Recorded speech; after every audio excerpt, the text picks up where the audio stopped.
chef de l'État de s'opposer à l'oligarchie financière euro-atlantiste. Pourquoi? Parce que le président de la République est devenu un super Premier ministre. Enfin, un super. Est devenu un Premier ministre, en fait, qui n'a plus le temps de réfléchir à la stratégie. Il est élu pour 5 ans. Il se marche sur les pieds avec le Premier ministre. Du coup, le Premier ministre lui-même n'est plus qu'un directeur de cabinet sans autorité. On l'a bien vu, M. Ayrault, c'est tout juste si on se rappelle qu'il existe, et comme M. Fillon. Pour ceux d'entre vous qui ont mon âge ou un âge plus vénérable encore, et qui se rappellent ce qu'était, moi j'étais enfant dans les années 60 et adolescent dans les années 70, Georges Pompidou, bon, j'étais encore gamin, mais je sais pas, Raymond Barre, c'était quelqu'un qui avait du poids, dans tous les sens du terme d'ailleurs.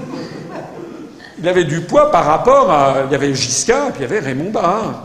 De même Mitterrand, dans les débuts, Pierre Mauroy ou Laurent Fabius, c'était quand même des gens qui avaient de l'autorité. Mais maintenant, Fillon ou Ayrault, c'est tout juste si on sait qu'ils existent encore. Quelle est la durée du mandat du président des États-Unis d'Amérique? La réponse est 4 ans. D'ailleurs, c'est aussi la volonté de singer les États-Unis qui nous ont fait passer de 7 à 4, puisque Sarkozy en a rajouté une louche. Maintenant, un président de la République ne peut pas être ne peut pas être réélu plus d'une fois. Il ne peut faire que 2 mandats. C'est le système américain. Quelle est la durée du mandat du président de la République française? 5 ans maintenant. Mais quelle est la durée du mandat du président de la Banque centrale européenne? Au moment du traité de Maastricht, on nous a dit il faut que le président de la Banque centrale européenne ait le temps de la réflexion stratégique. Il faut qu'il ne soit pas soumis aux pressions des uns et des autres. Donc il faut qu'il ait une longueur de mandat. Il a 8 ans. Les mêmes qui nous disaient qu'il fallait que le président de la BCE ait 8 ans nous expliquaient qu'il fallait que le président de la République française, 7 ans c'était beaucoup trop, il fallait passer à 5. Pourquoi pas à 6 mois? C'était d'ailleurs ce qui se passait sous la 4ème République. Le président de la République à l'époque n'existait, n'a été inauguré les chrysanthèmes, et il y avait des crises politiques constantes, donc il n'y avait plus d'action gouvernementale. Donc quand il n'y a plus d'action gouvernementale, ce sont évidemment les forces privées qui prennent le dessus. Et quelle est la durée du mandat des présidents de Goldman Sachs, de JP Morgan, des grands groupes financiers? Quelle est la durée du mandat de M. David Rockefeller? À vie, illimité. Ah, on commence à comprendre ce qui s'est caché derrière l'affaire du quinquennat. Tous les dirigeants politiques occidentaux ont désormais des agendas frénétiques qui les empêchent de prendre le temps de la réflexion stratégique.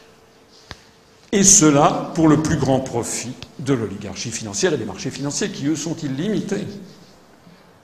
Moi, je l'ai vu en étant en cabinet ministériel. Un ministre est nommé ministre, il arrive, prend ses fonctions dans son bureau, en général, les administrations faisant leur travail, il découvre, alors ça dépend du ministère, enfin, ministre des Finances, Premier ministre, etc., découvrent sur leur bureau à peu près, je sais pas moi, 3 mètres de dossiers. Et tous les dossiers qui sont en cours. Et puis, ils découvrent également l'agenda. Donc, alors, monsieur le ministre, donc après-demain, il y a le sommet européen, machin chose, à Coblence. Dans 3 jours, il y a le sommet Eurogroupe ici. La semaine prochaine, vous avez, c'était prévu de longue date par votre prédécesseur, il y a le Premier ministre argentin, la présidente de l'Argentine, pardon, Madame Kirchner, et puis après ça, vous avez le ministre de l'Industrie japonais, et puis alors le lendemain, vous aurez le ministre de l'Industrie chinois, c'est très important pour nos intérêts, et puis le russe. Après ça, vous partez, il était prévu de faire une visite en Languedoc-Roussillon, etc. C'est comme ça que ça se passe. Et regardez ce qui s'est passé avec François Hollande. Le pauvre. Il est arrivé, je le rappelais l'autre jour, il a été élu, il prend ses fonctions un mardi sous une pluie battante. Vous vous rappelez la scène? Moi j'ai fait des saisies d'écran parce qu'il faudra un jour... Il aurait dû mettre des essuie-glaces sur les lunettes. Vraiment. Il a été trempé jusqu'à l'os, c'était le mardi. Le jeudi, il prenait l'avion pour aller se rencontrer même pas le jeudi, je crois que c'était le mercredi, dès le lendemain soir, il allait se rencontrer le jeudi avec le président Obama pour faire à Camp David, puis ensuite participer au sommet de Camp David qui commençait le vendredi.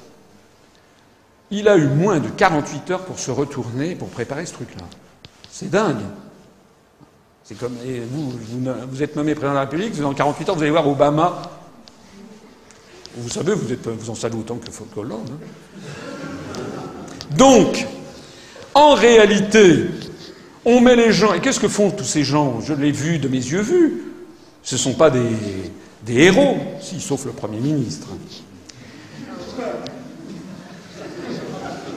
Ce ne sont pas des héros, ce sont des gens normaux. Et eh bien, ils sont incapables, parce que c'est avec le temps qu'on commence à avoir... Moi, je suis plus compétent que je ne l'étais il y a 15 ans. Quand j'ai commencé à entrer en cabinet ministériel, j'ai vu des choses, j'ai de l'expérience. Quand vous débarquez, vous avez peur de mal faire. Hein. C'était la photo que je montrais hier, avec Obama qui mettait sa main sur la papate de Hollande, et Hollande a dit « Est-ce que je peux aller faire pipi ?» Donc c'est comme ça que les choses se passent. Donc en réalité, cette affaire de quinquennat, loin d'améliorer le système de la démocratie en France, je ne dis pas que, bon, a plutôt contribué à accélérer ce phénomène de frénésie des agendas et donc de disparition de toute réflexion stratégique. L'article 15. Le président de la République est le chef des armées. Je l'ai mis en orange, pas en rouge, parce que c'est encore vrai. C'est encore vrai, mais c'est dénaturé. C'est dénaturé depuis que la France a fait la réintégration entière dans l'OTAN, à la décision de Nicolas Sarkozy, qui d'ailleurs n'est en définitive que l'application, il a tiré la conséquence. Enfin, Nicolas Sarkozy, dès qu'il s'agissait d'aller subordonner la France aux intérêts américains, il était là. Vous vous rappelez ? Dès qu'il s'agissait d'être le plus vassal possible de Washington, Nicolas Sarkozy pointait la douane. Moi, je veux. Mais il y a objectivement l'article 42 du traité sur l'Union européenne qui subordonne la défense de l'Union européenne à l'Alliance atlantique. Il faut le lire. Donc, toutes les grandes décisions, en fait, stratégiques, toute notre réflexion géopolitique, notre intervention en Libye, ou notre intervention, ce qui se passe actuellement, enfin, ce qui se passait, parce que ça tourne, semble-t-il, assez mal pour le camp occidental, en Syrie. Bon, ben, tout ça, c'est pas ce pauvre Hollande, hein, qui l'a décidé. En réalité, tout ceci a été dénaturé, même si le président de la République est toujours en effet le chef des armées, il n'est plus désormais qu'une courroie de transmission. L'article 20 porte, c'est du titre 3, sur le gouvernement. Le gouvernement détermine et conduit la politique de la nation. Là aussi, c'est pareil, formellement, c'est toujours vrai. Mais en définitive, c'est là aussi non seulement dénaturé, mais ridiculisé.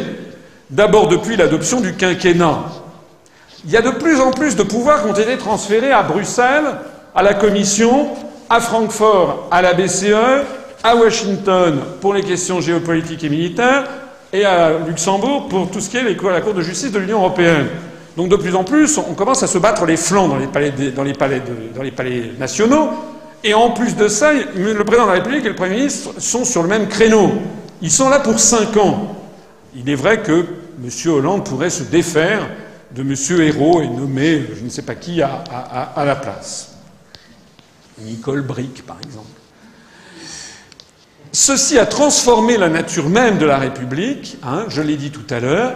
Le président de la République, maintenant tout le monde a compris que c'était lui quand même qui décidait, si tant est qu'il a décidé des choses.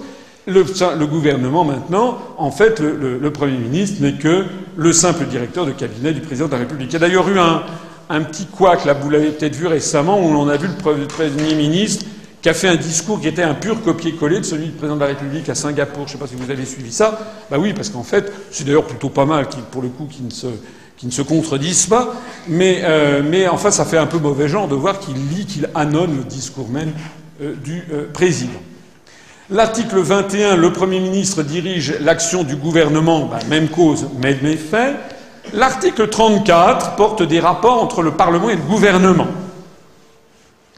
La loi fixe les règles concernant les droits civiques et les garanties fondamentales accordées aux citoyens pour l'exercice des libertés publiques, la liberté, le pluralisme et l'indépendance des médias. Bon. C'est gravement menacé, d'une part par les orientations européennes visant à appliquer l'équivalent du Patriot Act en Union européenne. Je renvoie, je l'ai dit en préambule à cette conférence, à ma conférence qui s'appelle l'Europe sécuritaire, où l'on voit que désormais la loi française n'accorde plus aucune, j'exagère, mais que c'est gravement menacé, comme je l'ai écrit, pour l'exercice de nos libertés publiques, puisque de plus en plus d'injonctions venues de Bruxelles remettent ceci en cause, que ce soit la multiplication ad infinitum du nombre de caméras de surveillance à travers tous les pays de l'Union européenne, en particulier de la France, que ce soit des lois liberticides ou en tout cas très suspectes comme la prorogation continuelle de l'état de Vigipirate. Ça fait 6 ans que nous sommes continuellement avec un plan Vigipirate. Hein, paraît-il que nous sommes en état de menace. Enfin, j'en parle dans ma conférence sur l'Union européenne. Même en l'absence de menace, c'est encore plus grave. Et puis, la surveillance généralisée par index, je crois que vous en avez parlé tout à l'heure, le mandat d'arrêt européen, c'est-à-dire que désormais, au sein de l'Union européenne, il n'y a plus de procédure d'extradition. Désormais, les extraditions se font automatiquement avec le mandat d'arrêt européen, ce qui est très gravement attentatoire à un principe fondamental qui était apparu avec l'Europe des Lumières, qui était pour protéger les libertés des gens de savoir, vous savez, quel était le processus d'extradition. Si vous arrêtez quelqu'un dans un pays à la demande d'un État étranger, le processus d'extradition, le fruit d'une longue expérience héritée des siècles passés, premièrement, on vérifiait s'il s'agissait bien de la bonne personne demandée par l'État étranger. Deuxièmement, on vérifiait qu'est-ce qu'on lui reprochait. Qu'est-ce que lui reprochait l'État étranger. Ça, c'est un juge français qui vérifiait qu'est-ce que vous lui reprochez au juge. Donc, voir la liste. On vérifiait si ces incriminations existaient dans le code pénal français. Par exemple, des communistes espagnols se réfugiaient en France. Si le régime de Franco avait demandé son extradition, la France n'accordait pas l'extradition, puisque justement, le fait d'être communiste en France n'était pas passible des tribunaux, à la différence de ce qui était sous l'Espagne de Franco. Donc on vérifiait si l'existence de c'était des crimes qui existaient dans notre droit positif, et puis il y avait également, on vérifiait quelle était la peine encourue. En particulier, si on envoyait quelqu'un à la peine de mort, en général, il n'y avait pas d'extradition, de façon certaine. On n'envoyait pas quelqu'un se faire tuer. Donc ça, c'était des principes, pas seulement la France, mais des principes très protecteurs du droit des libertés publiques. Et bien maintenant, ça n'existe plus. Donc ça veut dire que lorsque, par exemple, en Lettonie ou en Lituanie, vous savez, ces pays de l'Union européenne où l'on glorifie les Waffen-SS, ou bien des pays comme l'Espagne ou des pays ou d'autres pays où nous n'avons pas, contrairement à ce que l'on affirme, nous n'avons pas les mêmes valeurs, et bien désormais, il n'y a plus de procédure d'extradition. Donc un certain nombre d'avocats, vous savez, sont très inquiets de ces évolutions. En attendant, l'article 34 est donc très gravement menacé. La liberté, le pluralisme et l'indépendance des médias, je ne vous fais pas un dessin. L'extrême concentration de la presse et des médias français est un vrai scandale. Il n'y a en fait aucun pluralisme réel. C'est d'ailleurs la raison pour laquelle vous avez la gentillesse de venir nombreux un samedi soir m'écouter. C'est parce que vous avez compris, en gros, que ce que l'on vous raconte dans les médias, quels que soient les médias, c'est à peu près la même chose, et qu'en plus c'est pipeau et du bidon à peu près dans 98% des cas. La loi, l'article 34, précise que la loi fixe les règles concernant la détermination des crimes et délits ainsi que les peines qui leur sont applicables, la procédure pénale. Donc, je rappelle l'article 88.2 introduisant le mandat d'arrêt européen, je viens d'en parler. Article 88.2 qu'on va voir plus loin. La loi fixe les règles sur l'assiette, le taux et les modalités de recouvrement des impositions de toute nature. C'était l'application, vous vous rappelez, de l'article 14, je crois, de la Déclaration des droits de l'homme dont je parlais en préambule, c'est-à-dire que c'est le peuple qui décide des contributions publiques librement. Eh bien, ceci est complètement dénaturé, notamment par l'article 121 du TFUE sur les GOP, comme je le disais tout à l'heure, et encore plus, comme je l'ai mentionné tout à l'heure, par le TSCG, les règles, vous savez, la règle d'or, les équilibres budgétaires qui sont imposés par l'Allemagne et qui sont d'ailleurs absurdes, c'est absurde, hein, de postuler qu'on va faire un équilibre budgétaire, c'est une absurdité économique. Vous savez pourquoi? Parce que vous savez qu'un État, à la différence d'un ménage, n'a pas de ressources fixes. Les gens qui disent il faut par la loi interdire le déficit sont des gens qui ne savent pas comment fonctionne l'économie. Ils confondent un État avec un ménage de salariés. Si vous avez un ménage de salariés, monsieur gagne 2 500 € par mois, madame gagne 2 000 € par mois, ça leur fait 4 500 € à eux deux. Bon. S'ils dépensent entre leur loyer, leurs vacances, leur habillement, nourrir les enfants, l'éducation et ci et ça, S'ils dépensent 5 000 € par mois, avec les impôts en plus, eh bien, ça leur fait un découvert, un déficit de 500 € par mois. Et donc, au bout de 5 ou 6 mois, ils ont dépassé leur plafond de découvert et là, le banquier dit, là, il y a un petit problème. Hein. Bon. Alors, qu'est-ce qu'on fait dans ces cas-là? Ben, c'est très simple. Quand vous êtes un ménage de salariés, ben, vous taillez dans vos dépenses. Voilà. Donc, ben, vous achetez un peu, vous partez une fois ou 2 fois de moins en week-end, vous ralentissez l'achat de le renouvellement de la garde-robe, et puis voilà. Et au lieu de dépenser 5 000 €, vous allez dépenser 4 300 € par mois, vous n'allez plus aller au restaurant, vous repassez dans le vert. Alors ça, les gens comprennent ça. Mais pourquoi ça marche? Eh bien parce que on part du principe que le monsieur gagne toujours 2 500 € et madame gagne toujours 2 000 €. Donc s'ils diminuent leurs dépenses, eh bien ça va les faire repasser dans le vert. Maintenant, un État, ça fonctionne pas du tout comme ça, puisque les ressources d'un État, c'est la fiscalité. Les principales ressources en France pour l'État, c'est l'impôt, enfin, par ordre de grandeur, la TVA, l'impôt sur les sociétés, l'impôt sur le revenu des particuliers et les taxes sur les produits pétroliers. En gros, les taxes locales vont pour les collectivités locales. Donc, c'est ça qui fait les ressources d'un État. Si vous diminuez le nombre de fonctionnaires, si vous coupez les dépenses publiques, c'est la politique qui est suivie quand même maintenant depuis 20 ans en France. Hein. Et vous avez peut-être remarqué que plus on coupe dans les dépenses publiques et plus le déficit s'accroît. Et à chaque fois on dit oui, ces énarques, ces fonctionnaires, ils vivent de façon sardanapalesque. Il faudrait peut-être se poser la question, est-ce que c'est pas un peu plus compliqué que ça? Si vous supprimez les fonctionnaires, si vous ne dépensez plus, si vous coupez dans toutes les dépenses publiques, qu'est-ce qui va se passer? Ben, il va se passer que les gens qui étaient fonctionnaires ne le sont plus, ils sont donc au chômage, ou ils n'ont pas d'emploi, donc qu'est-ce qu'ils font? Ben, ils ne dépensent plus. Ou beaucoup moins. Donc la consommation des ménages va baisser. Donc la TVA va s'effondrer. Comme la consommation des ménages va baisser, ben, les entreprises vont moins vendre. Elles vont donc faire moins de bénéfices, donc l'impôt sur les sociétés va s'effondrer. Comme ces gens auront beaucoup moins d'argent, ils ne vous paieront plus d'impôt sur le revenu, donc l'impôt sur le revenu va s'effondrer. Et en plus de ça, ils n'auront plus d'argent pour partir en week-end, donc ils n'achèteront plus d'essence, donc les taxes sur les produits pétroliers vont s'effondrer. Et au bout du compte, et c'est tout le génie de l'économiste Keynes en 1936 avec sa théorie sur la monnaie, ça a été la révolution de la pensée keynésienne en 1936, qui a montré qu'un État en situation de quasi-récession, qui prétend vouloir revenir à l'équilibre budgétaire en coupant dans ses dépenses, s'enfonce. Puisque plus il va couper dans les dépenses budgétaires, et plus les recettes vont diminuer encore plus vite. Et donc, au bout du compte, non seulement il aura coupé dans les dépenses budgétaires, mais il aura un déficit qui va s'accroître, contrairement au bon sens. Le bon sens ferait penser qu'il suffit de couper dans les dépenses pour revenir dans le vert. Keynes a montré que si on coupe dans les dépenses dans ce genre de circonstances, on aggrave le déficit. C'est exactement ce qui se passe en France depuis maintenant au moins une vingtaine d'années. Moi, j'étais directeur de cabinet sous Juppé I. Monsieur Juppé avait donné comme instruction tous les budgets de tous les ministères, moins 8%. C'était en 1995. 18 ans après, il n'y a plus rien à dépenser dans les ministères, on est à l'os, on ne remplace plus les fonctionnaires et nous avons un déficit qui est de plus en plus important. Il faudrait quand même se poser des questions. Excusez-moi pour cet incident qui n'a pas de grand rapport avec la conférence, mais que je crois important, hein, parce que là aussi, tout débat sur cette question est interdit. Et je vous dis ça parce que l'idée même de dire il suffit de prendre une loi en disant on ne va plus faire de déficit, c'est à peu près comme si on prenait une loi en disant à partir d'aujourd'hui, j'interdis qu'il pleuve.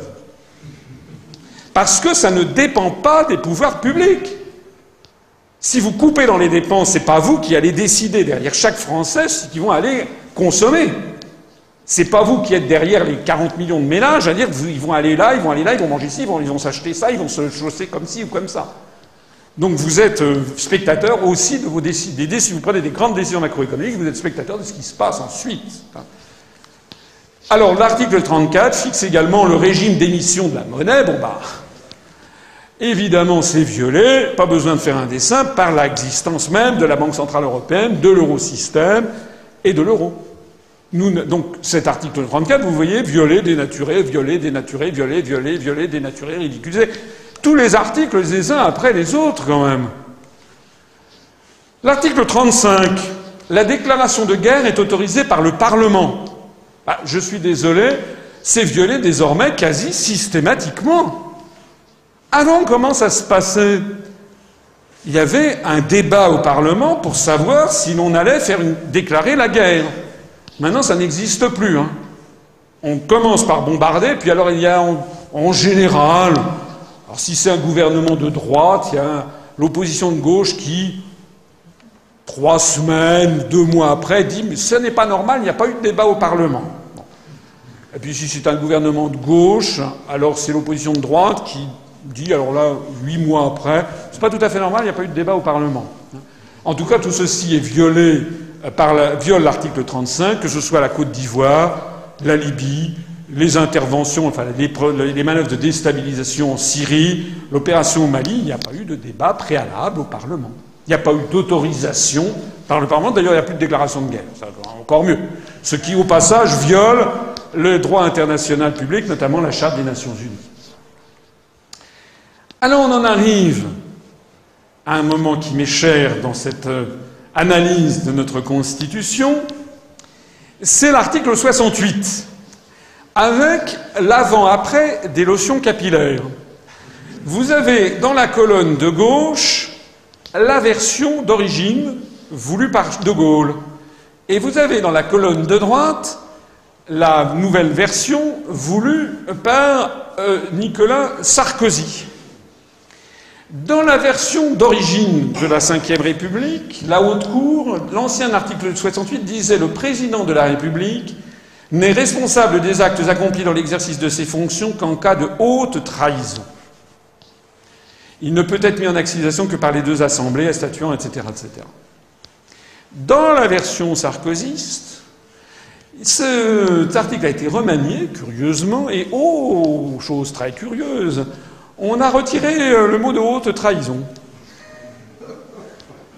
Le président de la République ne peut être destitué qu'en cas de manquement à ses devoirs manifestement incompatible avec l'exercice de son mandat. Alors, qu'est-ce que ça veut dire? Que des manquements à ses devoirs manifestement incompatibles avec l'exercice de son mandat, vous voyez que c'est d'un flou extraordinaire.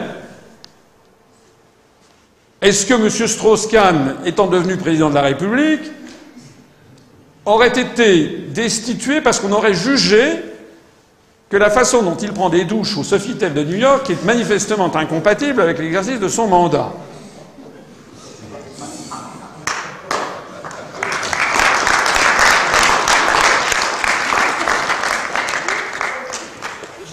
En attendant, vous me permettrez de faire remarquer qu'il faut avoir une idée derrière la tête pour faire ce genre de modification. On a supprimé l'incrimination de haute trahison. Cette incrimination de haute trahison du président de la République a été retirée de la Constitution de la République par la loi constitutionnelle 2007-238 du 23 février 2007, quelques semaines avant l'élection de Nicolas Sarkozy. C'était encore sous Chirac, mais Chirac qui savait déjà que Nicolas Sarkozy allait être élu président de la République, et à la demande de celui-ci. Il faut quand même avoir une drôle d'idée derrière la tête pour faire supprimer ça. Non, vous ne trouvez pas? Et on poursuit l'article 68. Dans la version gaullienne, cet article était relativement sobre. Dans la version chiraco-sarkozienne, il y a tous des dégagements, la haute cour, etc. Elle statue dans un délai d'1 mois, bulletin secret. Alors là, on ne manque pas de luxe de détails.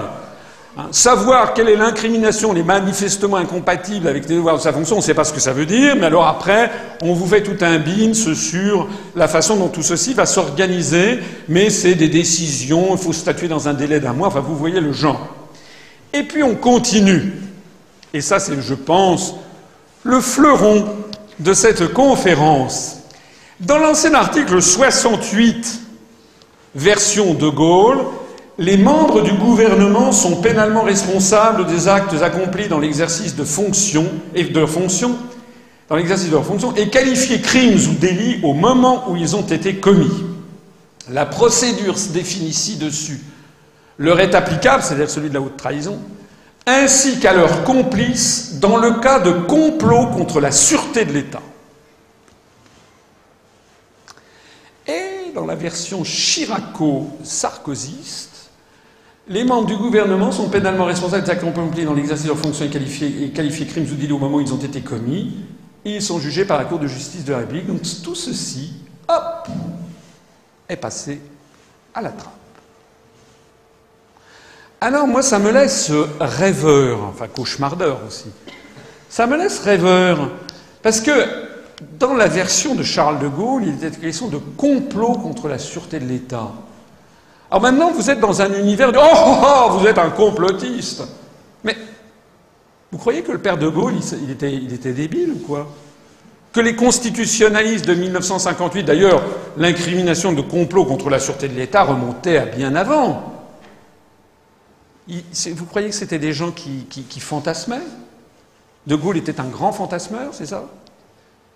Non, c'est que l'expérience historique et la connaissance de Gaulle, qui était un vrai chef d'État, savait que ça peut arriver, que dans la vie des nations, il y ait des complots de membres du gouvernement, notamment, ou du président de la République, contre la sûreté même de l'État, c'est-à-dire contre notre France. Et c'est ceci qui a été retiré. Supprimé, cette incrimination de complot contre la sûreté de l'État a été retirée de la Constitution de la République, en fait, par la loi constitutionnelle du 27 juillet 1993, dans la foulée de la ratification du traité de Maastricht. Ça veut donc dire que ceux qui ont appelé à voter oui à Maastricht ont jugé nécessaire de toiletter, comme on dit, hein, on fait le ménage. Oh, c'est un simple toilettage, vous diront les journalistes. Oui, oh, non, mais non, Arlette Chabot, mais c'est pas la peine d'en parler, vous savez, les téléspectateurs n'y comprennent pas. C'est un simple toilettage de la Constitution. Ah bien, très bien, merci beaucoup. Et maintenant, nous passons à Koh-Lanta. En réalité, ils ont paré au truc parce que, en définitive, le traité de Maastricht était en effet un complot contre la sûreté de l'État. Que disent de cette suppression tous les européistes qui brocardent ce qu'ils appellent les amateurs de complot? Bien entendu, on dit, ah bon lui, alors que l'Europe, les États-Unis, tout ça, c'est un amateur de complot. C'est la seule réponse. Moi, j'aligne les citations, les références, les citations tirées aux meilleures sources, les présidents des États-Unis, les ci, les ça. La seule réponse, oui, c'est un amateur de complot. Ben là, c'est encore un amateur de complot, sans doute, hein. Voilà. Il n'y avait pas eu de complot, probablement. C'est d'ailleurs pour ça qu'ils l'ont enlevé. On en arrive au titre 15. Alors ce titre 15 n'existait pas. Je signale d'ailleurs que dans la version de la Constitution voulue par De Gaulle, il était question d'un titre qui traitait de la communauté et qui prétendait faire en fait une communauté avec les pays des anciennes colonies françaises devenues indépendants. Un peu sur le modèle du Commonwealth. Il y avait d'ailleurs prévu dans la Constitution de 1958 un Sénat de la communauté, où se réunissaient des représentants de la France, mais de tous les pays nouvellement indépendants. Ce qui donnait de la France une puissance à vocation universelle, et ce qui donnait de la France, qui tissait de la France des liens avec des pays avec lesquels nous sommes en effet proches, que ce soit les pays du Maghreb, les pays d'Afrique francophone, ou certains autres pays de la Caraïbe ou du Pacifique. Parce que l'histoire nous l'a légué, parce que la langue française est l'un de nos points communs, parce que les phénomènes démographiques, migratoires, commerciaux, financiers font que la France est beaucoup plus proche, quoi qu'on en dise, de la Tunisie, de l'Algérie, du Maroc, de Haïti, du Sénégal, de la Côte d'Ivoire, du Gabon, etc., plutôt que de la Lettonie, de la Lituanie, de Chypre, de la Slovaquie, de la Slovénie, voilà. Donc c'était assez logique. Alors, dans le même moment qu'on a viré ça, alors c'est vrai que ce titre est tombé en désuétude, puisque dans les années 60, dans la vague des décolonisations, un certain nombre de pays ont dit que ce sont des traces de colonialisme, on veut plus de ça, etc. Donc en réalité, le truc était tombé en désuétude. Mais il continuait d'exister dans la Constitution. En revanche, ce qui a été décidé sous Sarkozy, on a viré tous ces articles et on a mis à la place l'Union européenne. Ce qui veut donc bien dire que c'est un choix stratégique, géopolitique au sens le plus puissant du terme. Hein. Nous avons décidé, enfin pas nous, pas vous, il a été décidé que la France devait se couper des pays avec lesquels nous avons des liens, dont ce plus important qu'avec le reste du monde. Nous avons aussi des liens avec le reste du monde, bien sûr, mais que la France a fait le choix de se couper de ces pays que l'on laisse, que l'on rejette dans les ténèbres extérieures du choc des civilisations pour prétendre faire alliance avec le monde blanc, selon le schéma d'apartheid masqué que représente la construction européenne et dont je parle dans ma conférence sur la dictature qui se met en place. C'est la raison pour laquelle nous avons eu ces articles nouveaux qui ont été introduits. L'article 88.1, la République participe à l'Union européenne, constitue d'États qui ont choisi librement d'exercer en commun certaines de leurs compétences. Je ne sais pas pourquoi ils ont mis choisi librement, puisque justement, les Français ont dit non. Les Néerlandais aussi, d'ailleurs. Quant aux Anglais, on leur a même pas demandé leur avis. Bon. Donc c'est pas du tout choisi librement, qui ont été forcés de choisir d'exercer en commun certaines de leurs compétences en vertu du traité sur l'Union européenne et du traité sur le fonctionnement de l'Union européenne tel qu'il résulte du traité signé à Lisbonne le 13 décembre 2007. C'est une incohérence et une insécurité juridique totale. Cet article a été d'ailleurs créé puis modifié 5 fois en 20 ans, c'est-à-dire une fois tous les 4 ans en moyenne, pour tenir compte justement de la signature du traité de Maastricht. On voit bien que cette espèce de mouvement vibrionnaire, de mouvement brownien de notre texte constitutionnel montre que la boussole s'affole, que le traité de Maastricht, en fait, est complètement incompatible avec le principe même de République française. Donc, on a une espèce d'échafaudage de textes absurdes. Cet article 88.1, il y a eu une première mouture le 26 juin 1992, avant le traité, puis une nouvelle mouture le 28 juillet 1993. À chaque fois, la Constitution a été changée.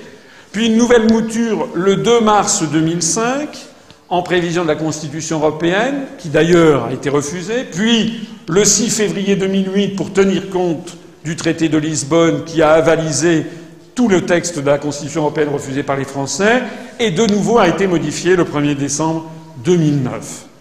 Par ailleurs, par sa nature même, cet article est contradictoire avec tout ce que j'ai dit préalablement. Hein, l'article 1, 2, 3, 4, 5, 21, 20, 21, 34.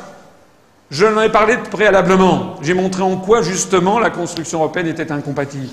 Donc, en fait, nous avons un texte qui est devenu incohérent, hein, et avec une insécurité juridique totale. L'un des objectifs de cet article est maintenant, aujourd'hui, de tenter d'entraver la mise en œuvre de l'article 50 du TUE, qui permet de sortir de l'Union européenne. J'ai eu un débat, il y a maintenant 3 semaines, je crois, à l'université de Rouen, où il y avait le doyen qui nous a fait l'honneur de présider le débat. Il y avait 3 professeurs qui étaient de l'université et moi, dans un débat qui était pour les étudiants et ouvert au public. Il y a eu 450 personnes qui sont venues, ça a été un triomphe. Ils n'avaient jamais vu ça. Enfin, objectivement, c'est vrai. La fois précédente, il y a eu beaucoup de monde, c'était pour Giscard soi-même, 10 ans avant, il n'avait fait que 400 personnes. Nous, on a fait 450, on avait prévu l'amphi de 300. Les services de sécurité ont fait dégager parce qu'il y avait des gens partout dans les travées. On est allé dans l'amphi 500 personnes, qui était presque plein. Lors de ce débat, il y avait deux professeurs, dont l'un est un ultra-européiste, qui m'a envoyé ça dans les gencives, qui m'avait dit « mais on n'a pas le droit de mettre en œuvre l'article 50 du fait de l'article 88.1 de la Constitution. Parce que dans l'article 50 du traité sur l'Union européenne, il est prévu que tout État a le droit de sortir de l'Union européenne conformément à ses règles constitutionnelles. » Voilà. Bon, c'est évidemment broutille, si j'ose dire, dans le contexte général de l'époque, c'est tel qu'il ça arrivera, puisque lorsque nous arriverons au pouvoir et que nous forcerons, à la demande des Français, que nous forcerons les européistes à accepter la sortie de la France de l'Union européenne, Pour mettre en œuvre l'article 50, il faudra donc procéder en parallèle à une réforme immédiate de la Constitution pour abroger cet article 88.1. Je signale d'ailleurs que l'inexistence de cet article n'avait pas empêché François Mitterrand et Roland Dumas de négocier puis de signer le traité de Maastricht. Et c'est justement pour ça qu'il avait fallu toiletter la Constitution. Donc ça ne sera pas nouveau qu'on soit obligé de modifier la Constitution. Je signale au passage d'ailleurs que la vidéo de ce débat à l'Université de Rouen a été filmée, que nous nous apprêtions à le diffuser, mais que les professeurs en question m'ont fait savoir qu'ils s'y opposaient. Il faut avouer que le débat n'avait pas vraiment tourné à leur avantage. Mais donc c'est quand même dingue.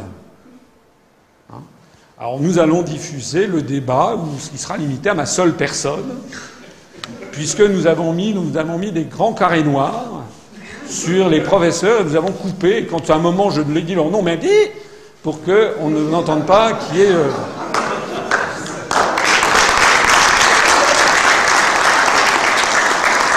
Ce sont des grands démocrates, les européistes, comme vous le voyez.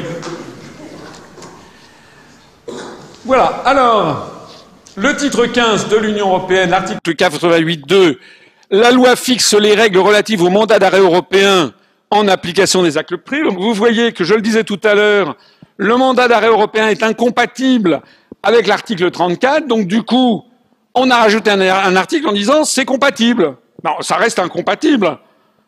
Donc on a en gros un article qui dit c'est incompatible, un autre qui dit c'est compatible. Bon, là aussi, incohérence et insécurité juridique totale. L'article 88.3 prévoit donc le droit de vote et d'éligibilité aux élections municipales peut être accordé aux citoyens de l'Union européenne résidant en France, et donc également aux élections européennes d'ailleurs. Là aussi, c'est un article qui est contradictoire avec les articles précédents, j'en ai parlé. Et puis enfin, et on en aura achevé de l'analyse de cette Constitution, vous l'avez noté, je n'ai pas parlé de tous les articles, parce qu'il y a certains articles, il n'y a pas de commentaire particulier à faire, mais j'ai quand même parlé des plus importants. L'article 89 sur la révision constitutionnelle, la forme républicaine du gouvernement, c'est la dernière phrase de notre belle Constitution telle qu'elle avait été faite par les constitutionnalistes et Charles de Gaulle en 1958. La forme républicaine du gouvernement ne peut faire l'objet d'une révision, et pourtant, elle a eu lieu. Elle n'a eu lieu, il n'y a que ça même. Toutes les révisions qui sont intervenues, en tout cas depuis les années 90, ont en réalité révisé et mis à bas la forme républicaine du gouvernement. Constamment violée, comme le prouve toute l'analyse qui précède. Alors, maintenant que s'achève cette conférence, je voudrais quand même pas l'achever avant de jeter un regard sur ce que j'appelle les bonimenteurs de la Sixième République. Parce que vous savez, il y a des gens qui vous ont dit tout le problème vient de cette satanée Cinquième République, ce qu'il nous faut, c'est une Sixième République. J'ai d'ailleurs rencontré de temps en temps des gens, comme ça, je faisais des conférences, et qui, en aparté, me disaient « Qu'est-ce que vous pensez de la Sixième République ?» Alors je leur répondais invariablement « Et vous, qu'est-ce que vous pensez de la Septième ?» Ils me regardaient, ça veut dire quoi? Je dis « Mais moi, je ne comprends pas plus ce que... Vous ne comprenez pas ce que je dis, mais je ne comprends pas plus ce que vous dites. Je ne sais pas ce que ça veut dire. » Ça veut dire quoi? C'est un contenant, mais quel est le contenu? Parce que ça se limite à ça, le débat. Ah oui, Mélenchon, je suis pour lui, je suis d'accord avec lui parce qu'il est pour la Sixième République. Ah bon? Très bien. C'était la spécialité de Jean-Luc Mélenchon. Ah, c'est pas moi qui ai choisi la photo. C'est dans le magazine Le Point du 19 mars 2012. Vous voyez, ça remonte pas au calende. C'était il y a moins d'un an. C'était le candidat du Front de gauche à développer sa conception d'une Sixième République dans l'émission présidentielle BFM TV Le Point 2012. La Sixième République de Jean-Luc Mélenchon. Alors, de quoi s'agissait-il? Retour à un régime d'assemblée. Le régime d'assemblée, c'est celui de la quatrième, c'est-à-dire affaiblir le poids du gouvernement. Comme si la priorité du moment, c'était d'affaiblir encore le poids de M. Hérault. Bon. Introduction de nouveaux droits fondamentaux de la personne. Telles sont les principales propositions du projet de 6e République. Pour le leader du Front de gauche, la 5e République concentre trop les pouvoirs sur une seule personne. Ça veut dire, en gros, qu'il y a trop de pouvoir à Hollande. C'est la critique traditionnelle faite par la gauche depuis la 5e République, depuis 1958, contre le pouvoir personnel. François Mitterrand avait dit le coup d'État permanent, etc. François Mitterrand a oublié de mettre en œuvre, quand il a été président de la République, ce qu'il avait dénoncé. Parce que ce que l'on oublie un petit peu vite, et en particulier ce qu'oublie la gauche, c'est que la gauche est bien contente, était bien contente, d'avoir les institutions de la 5e République quand elle arrivait au pouvoir, parce que cette constitution n'était pas réservée à un camp, et les Français de gauche ont été bien contents quand ils ont élu Mitterrand, qu'en 82, 83, il y a eu des décisions qui donnaient des palpitations cardiaques à la droite, mais qui mettaient en œuvre une politique de gauche, et qui donnaient au président de la République un pouvoir très important pour mener cette politique. Je rappelle l'abrogation de la peine de mort, la nationalisation de tout le secteur bancaire, de toutes les grandes entreprises industrielles. On est pour, on est contre, c'est une autre question. Mais simplement, ça lui donnait des pouvoirs efficaces pour mener une politique. Donc, M. Mélenchon, on revient à une vieille critique. La 5e République concentre trop les pouvoirs sur une seule personne sans assurer pour autant la stabilité gouvernementale. Alors, quelle était la 6e République? Pour Jean-Luc Mélenchon, il est impératif d'inscrire dans la Constitution de nouveaux droits fondamentaux tels que le droit de disposer de soi, l'avortement. C'est effectivement la grande priorité du moment, vous l'avez noté. La grande priorité du moment pour M. Mélenchon, c'est d'inscrire dans la Constitution le droit à l'avortement. L'IVG existe depuis 1974. Et le droit à la fin de soi, c'est-à-dire le suicide assisté. On pourrait le prévoir aussi pour la République. La République a le droit de se suicider. Mais est-ce que vous imaginez, ce que j'ai très grossier, mais le foutage de gueule que ça représente? Alors que notre pays est en train de s'effondrer, que nous sommes en train de disparaître, que la France est en train d'être découpée en morceaux bientôt avec le système de rente des régions, que tous les jours, 1500 personnes de plus basculent sous le seuil de pauvreté selon l'INSEE, que tous les jours, il y a une usine qui ferme et on perd 700 emplois industriels, M. Mélenchon pense que la priorité des priorités, c'est de passer à la 6e République, c'est-à-dire d'inscrire dans la Constitution le droit à l'avortement et au suicide assisté.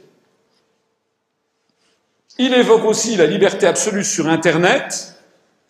Il estime de manière générale la sacralisation de la liberté des moyens de production est un problème, etc. Et puis, surtout, les Français sont infestés par le césarisme.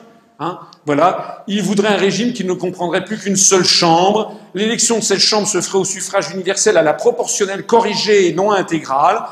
Interrogé sur le maintien d'un président de la République élu au suffrage universel direct, il ne tranche pas, laissant le soin à l'Assemblée constituante de régler cette affaire.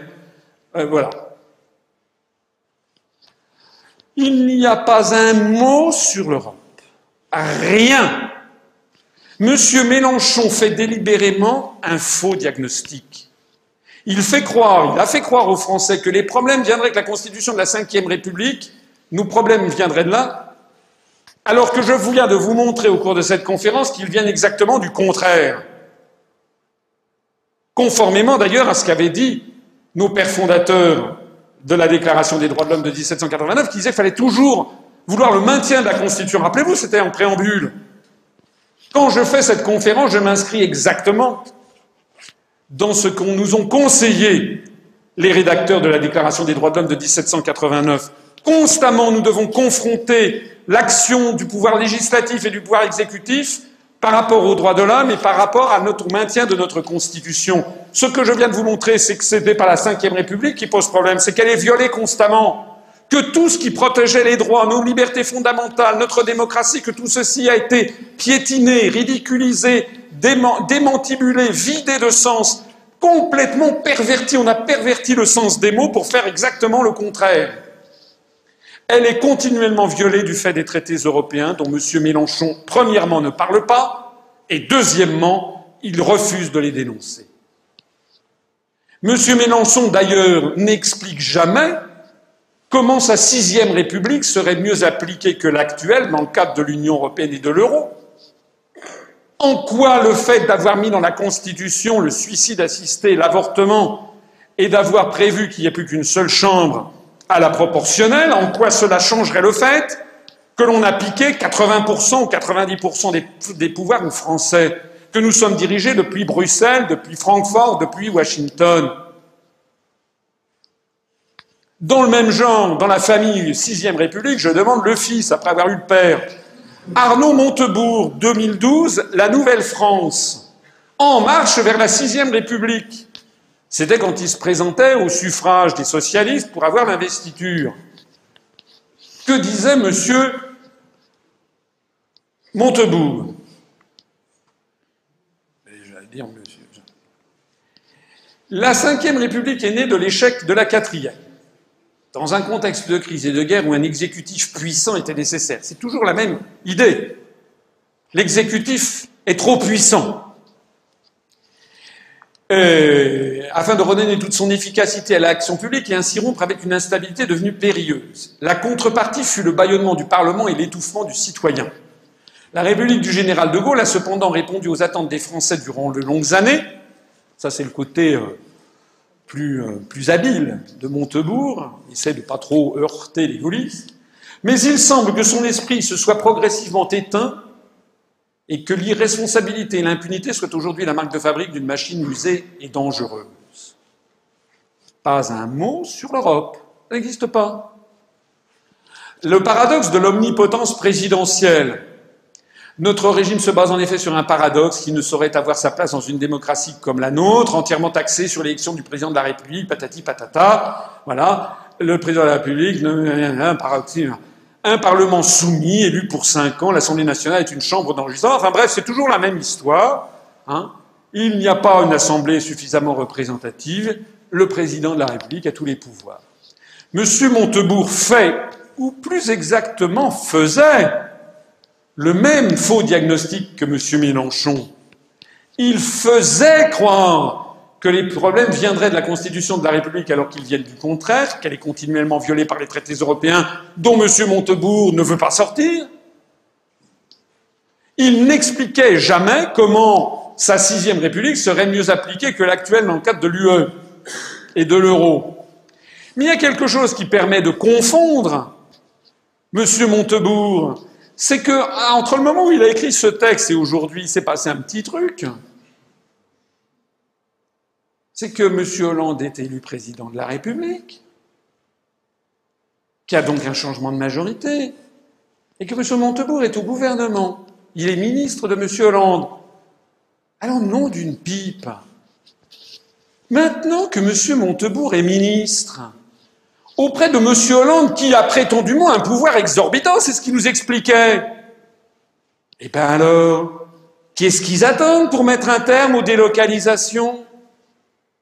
Qu'est-ce qu'ils attendent pour mettre un terme à la destruction de l'économie française? Puisque, paraît-il, ils ont tous les pouvoirs et c'est ça le problème. Vous avez remarqué que M. Montebourg ne parle plus de la 6e République depuis qu'il est ministre. C'est fini. Finita la commedia. Il a la voiture, la voiture avec siège en cuir, loupe d'orme sur le tableau de bord, le chauffeur et le gyrophare. C'était ça qu'il voulait. La conclusion de cette conférence, eh bien, c'est que nous, on va parler de nous un peu, pas de l'UPR, c'est que nous pensons, nous disons, nous nous sommes créés pour cela, que le rétablissement de la démocratie et de la République ne passe pas par une 6e, une 7e, une 583e République bidon. Ça passe d'abord par le fait de récupérer le pouvoir. C'est aussi bête que ça, mais c'est aussi fondamental. Donc ça passe d'abord par la sortie de l'Union européenne. C'est pour ça qu'on s'est créé. Et par une réforme constitutionnelle de grande ampleur, qui sera d'ailleurs motivée par le fait, je l'expliquais tout à l'heure, que la mise en œuvre de l'article 50 imposera de toiletter de toute façon la Constitution. On va toiletter dans le sens inverse, de la toiletter. Et les gens qui pousseront des cris d'orfraie, on dira « Mais non, Madame Chabon, toilette !» Et donc, nous, on enlèvera l'article 88.1, 88.2, etc. Je rappelle en gros quel est notre programme, non pas notre programme global. Il fait 5 heures, je ne vais pas commencer 5 heures maintenant. Je vous renvoie aux conférences, enfin c'est en ligne. Mais en revanche, je voudrais vous parler uniquement de ce que nous avons prévu pour les institutions républicaines. C'est d'abord justement la Constitution. Notre programme embrasse bien d'autres choses, mais en particulier. Donc nous disons que les Français seront appelés par référendum à adopter une réforme constitutionnelle de grande ampleur afin de rétablir les grands principes démocratiques et républicains de souveraineté nationale. En fait, d'abord, nous rendrons à la Constitution de la Ve République son vrai sens. Nous ferons en sorte que les mots qui sont inscrits dessus aient un sens. D'abord, nous abrogerons l'article 88.1 et nous interdirons le principe des transferts de souveraineté. Interdiction constitutionnelle de tout transfert de souveraineté, parce que c'est un vol de pouvoir. Ce qu'on appelle un transfert de souveraineté, c'est aussi de la novlangue, de la langue de bois. C'est comme si vous, monsieur, vous savez ce que c'est le transfert de souveraineté sur votre portefeuille? Donnez-moi votre portefeuille, je vais vous faire un transfert de souveraineté.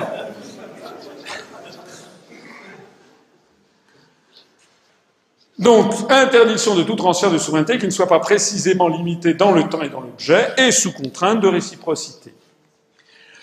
La suppression de la procédure du Congrès. Nous supprimons la procédure de réforme constitutionnelle par le Congrès prévue dans l'article 89 de la Constitution. C'est ce qui a permis notamment la forfaiture du traité de Lisbonne. Nous imposerons que toute réforme de la Constitution ne pourra désormais plus se faire que par la seule voie du référendum. On ne pourra plus toucher jamais à la Constitution qu'à la condition que les Français soient consultés par un référendum et en décident ainsi. Et que ça ne se fasse pas par des combinazioni à l'italienne entre des députés et des sénateurs qui n'ont absolument pas été élus pour cela et qui, d'ailleurs, en vertu de la Déclaration des droits de l'homme, vous vous rappelez, nul corps, nul individu n'a le droit de capter la souveraineté nationale, eh bien, nous l'appliquerons dans la profondeur de sa conception. Donc toutes les réformes de la Constitution ne pourra désormais plus se faire que par la seule voie du référendum, et la réforme ne pourra être adoptée que par une majorité des électeurs inscrits. Ça aussi, c'est très important. Parce que je rappelle, par exemple, que les référendums, les modifications de la Constitution où il y a 70% d'abstention, etc., ça doit être un acte positif de la majorité du peuple français. Ces deux dispositions ne pourront pas faire l'objet d'une révision constitutionnelle ultérieure. La transformation du Conseil constitutionnel en une cour constitutionnelle professionnalisée et dépolitisée. J'ai pris exemple sur le tribunal constitutionnel de la République fédérale d'Allemagne, de Karlsruhe, qui est chargé de vérifier l'application de ce que les Allemands appellent le Grundgesetz, c'est-à-dire la loi fondamentale, ou qu'ils appellent plus souvent encore die Bundesverfassung. Verfassung, ça veut dire la Constitution en allemand. À la différence de la France, notre Conseil constitutionnel est composé d'amis du président de la République, du président du Sénat ou du président de l'Assemblée nationale, c'est-à-dire en fait des politiques, qui, dans le meilleur des cas, ont une vague teinture juridique, ils sont allés au Conseil d'État en sortant de l'ENA, ou bien ils ont eu une maîtrise en droit, etc. Mais ce ne sont pas des magistrats professionnels blanchis sous le harnais, ce ne sont pas des gens qui ont passé 20 ans, 25 ans à juger dans un tribunal. C'est au contraire ce qui se passe en République fédérale d'Allemagne. Je ne dis pas d'ailleurs que c'est miraculeux, mais c'est quand même pas mal, c'est plus protecteur. En République fédérale, il y a des magistrats professionnels qui sont élus par les deux chambres, la chambre basse et la chambre haute, le Bundestag et le Bundesrat, et qui sont donc des magistrats professionnels sans affiliation politique. Les 16 membres de cette Cour seront élus par les assemblées parlementaires pour un mandat non renouvelable de 12 ans. 12 ans parce que c'est important que ces gens aient une longue durée pour justement être indépendants. Et comme ils seront magistrats, on leur demandera de vérifier l'application de la Constitution. Cette Cour constitutionnelle de la République française sera chargée de défendre la Constitution en toutes circonstances et en aucun cas de proposer de la défaire pour s'adapter au traité. Parce que c'est un article dont je n'ai pas parlé tout à l'heure, mais qu'il importera d'abroger, c'est l'article 54 de notre Constitution qui dit « Si le Conseil constitutionnel saisi par le président de la République, par le Premier ministre, par le président de l'une ou l'autre assemblée, ou par 60 députés ou 60 sénateurs, a déclaré qu'un engagement international comporte une clause contraire à la Constitution, l'autorisation de ratifier ou d'approuver l'engagement international en cause ne peut intervenir qu'après révision de la Constitution. Tout autre est le fonctionnement allemand, qui, lui, ne fonctionne pas du tout comme ça. Si le tribunal considère qu'un engagement international est contraire à la Constitution, c'est terminé, on ne peut pas signer cet engagement international. Vous voyez le tour de passe-passe. En Allemagne, on protège la Constitution. En France, on dit « Ah, ben c'est pas possible avec la Constitution, donc il faut changer la Constitution ». Le Conseil constitutionnel, c'est ce qu'il y a en haut, hein, c'est une sphinge. Vous savez ce que c'est une sphinge? C'est la femme du sphinx. Ah. Eh bien, la sphinge, qui est la statue en bronze qui orne la porte du Conseil constitutionnel, nous le transformons en cour constitutionnelle de la République française. Nous instaurerons le référendum d'initiative populaire, le référendum d'initiative présidentielle continuant d'exister.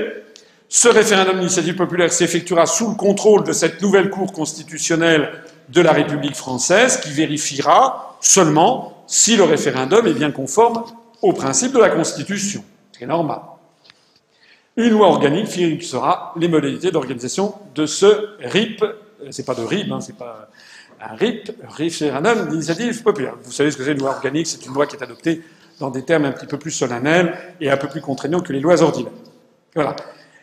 Les référendums, j'en parlais tout à l'heure, qu'ils soient d'initiative de l'exécutif ou d'initiative populaire, pourront comporter plusieurs questions afin de permettre de nuancer les réponses ou de traiter différents sujets, ce qui évitera ce parfum comment dirais-je, plébiscitaire qui entache un peu dans l'esprit d'un certain nombre de nos concitoyens le principe même du référendum. On voit très bien que dans les pays scandinaves, en Suisse, en Californie, des référendums fréquents donnent beaucoup plus de vie à la démocratie. Par ailleurs, la reconnaissance du vote blanc, nous reconnaîtrons le vote blanc comme un vote à part entière, avec une annulation du scrutin si le vote blanc dépasse, là c'est une erreur d'ailleurs qui est rémanente, non pas dépasse 50%, mais arrive en tête des candidats.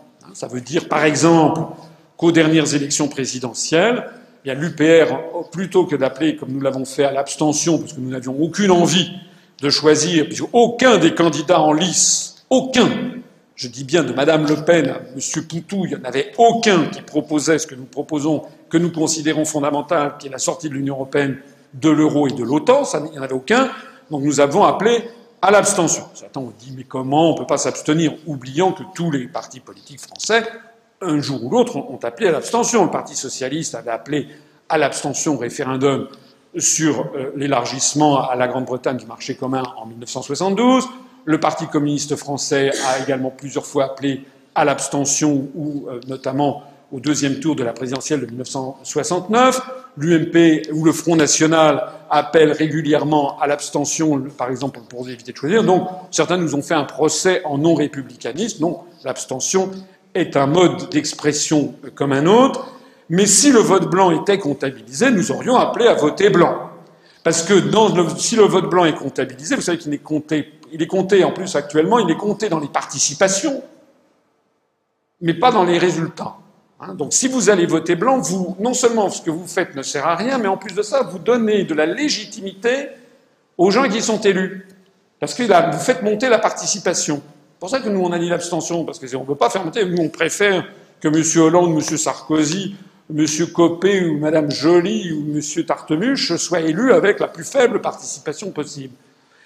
Donc si le vote blanc est comptabilisé, ça change tout, parce que si à ce moment-là, il y avait eu un premier tour qui aurait été assez rigolo, où le premier vote arrivant était le vote blanc, dans ces conditions, eh bien, c'est l'annulation du vote pur et simple, et on refait le vote avec un délai de 2 mois, par exemple, ou 3 mois, avec interdiction aux candidats qui se sont présentés de se représenter. Il était arrivé une fois où c'est arrivé en Uruguay, dans une municipalité, où au premier tour de scrutin, eh bien, c'est le vote blanc qui est arrivé en tête, donc le vote a été annulé, les élections ont été reportées de 2 mois, obligation de trouver d'autres candidats. Donc ça serait quand même assez savoureux, je pense que ça serait pas mal, parce qu'on aurait des surprises. C'est ça une logique, ça veut dire que les gens Vous savez, c'est l'affaire de la bouteille de saké contre la bouteille de martini. Parce que vous avez une possibilité, quand vous voulez aller acheter du saké que vous trouvez chez l'épicier que du martini, vous vous rappelez mon exemple de tout à l'heure, nous on a dit, on n'achète rien. Voilà. Mais il y a une autre possibilité, c'est tout simplement d'imposer à l'épicier de référencer la bouteille de saké. Voilà. Et c'est ça qu'en fait ça veut dire. Si on a ce système, ça veut dire qu'on impose en réalité que les partis politiques ou que on autorise des gens qui n'ont pas été référencés dans les rayons à pouvoir être enfin référencés. L'équité du financement public des activités politiques, la fixation d'un cadre constitutionnel et législatif afin d'assurer l'équité d'accès de tous les mouvements politiques au financement public. Ce financement s'effectuera sur la base d'une aide de l'État uniquement proportionnelle à chaque voix reçue aux élections, cela dès la première voix. Pourquoi je dis ça ? Ça veut dire que actuellement, pourquoi est-ce que nous ne sommes pas présentés aux élections législatives ? Parce que d'abord, on n'avait pas d'argent, on en a d'ailleurs toujours très très peu. Vous allez y remédier à la sortie de cette salle, mais actuellement, vous savez que les financements publics, il n'y a que deux façons de financer un mouvement politique, soit par les adhésions ou les cotisations des adhérents ou des donateurs, limitées à 7 500 € par an. Hélas, vous ne pourrez pas nous donner plus cette fois-ci.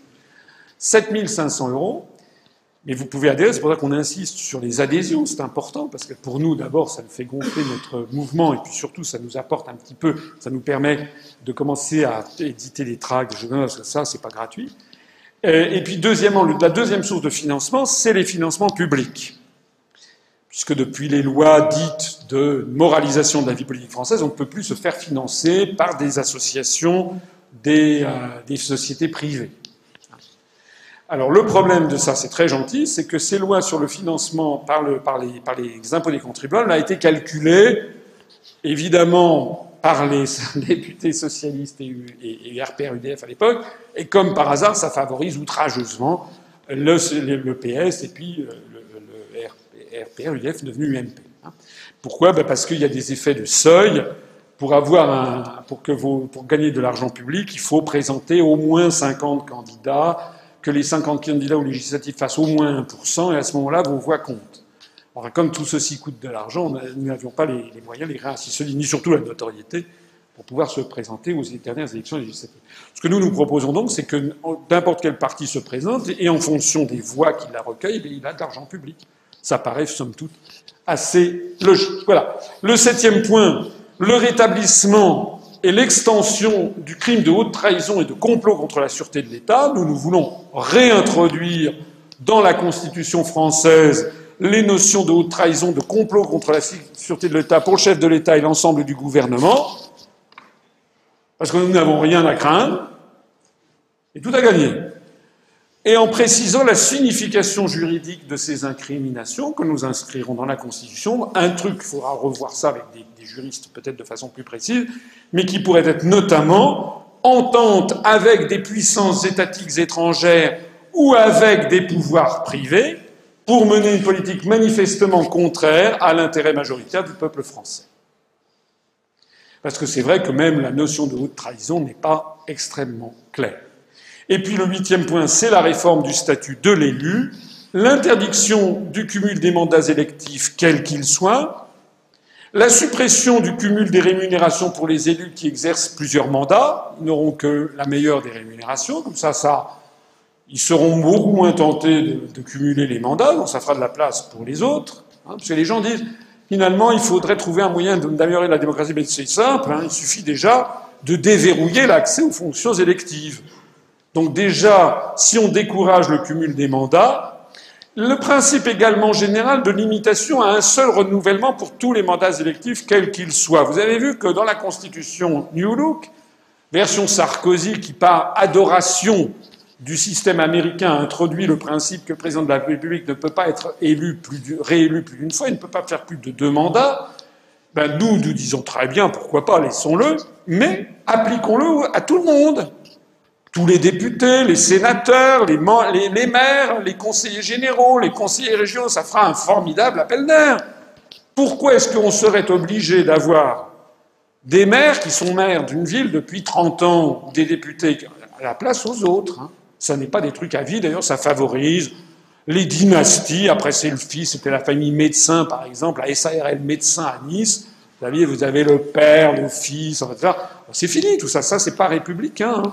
Donc, je pense que la limitation à un seul, évidemment, en disant ça, on ne met pas tous les atouts dans notre jeu pour avoir les 500 parrainages pour l'élection présidentielle.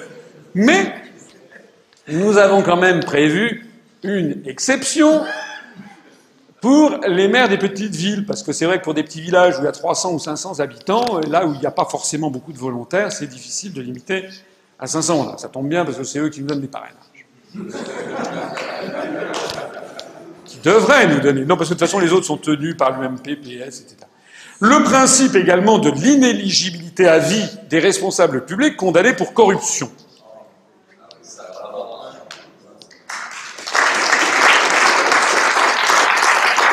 C'est pas normal. Il n'est pas normal que quelqu'un qui a été condamné pour corruption ne soit inéligible pendant 5 ans. Il y a 63 millions de Français. Il y a énormément de il y a beaucoup de Français qui pourraient détenir des mandats électifs. Nous estimons en tout cas que quelqu'un qui a été condamné pour corruption, voilà, il a perdu ses chances. Et on va pas le remettre en truc pour qu'il recommence. Enfin, c'est quand même incroyable, non? Voilà. C'est une évidence, encore faut-il le noter.